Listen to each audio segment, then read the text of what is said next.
প্ৰথম প্ৰতিক্ৰিয়া হিচাপে মই প্ৰথমতে বিজেপি দলৰ আমাৰ ভাৰতৰ বৰ্তমান প্ৰধানমন্ত্ৰী শ্ৰীযুত নৰেন্দ্ৰ মোদী ডাঙৰীয়াক মই ধন্যবাদ জনাইছোঁ।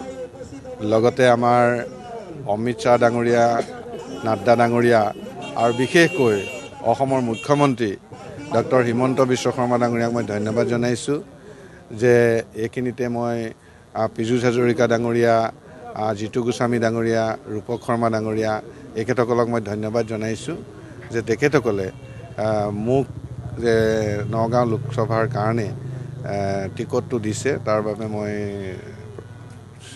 চিৰকৃতজ্ঞ তেখেতসকলৰ ওচৰত।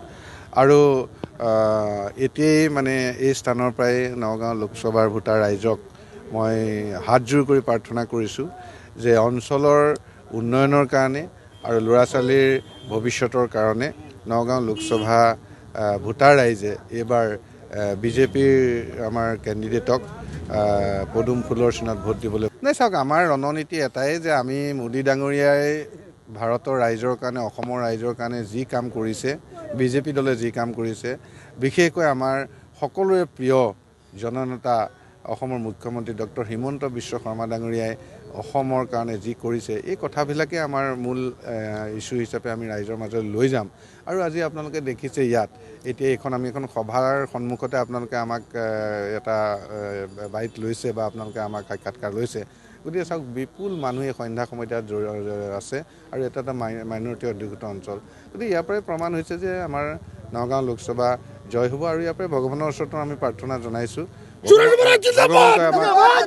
ভগৱন্তই আমাক যেন আশীষ কৰে যে আমাৰ নগাঁও লোকসভা জিকক আৰু আমি বিজেপিৰ লগত একেলগে চামিল হৈ আমাৰ নগাঁও লোকসভাৰ উন্নয়নৰ কাম কৰিব পাৰোঁ। এইখিনি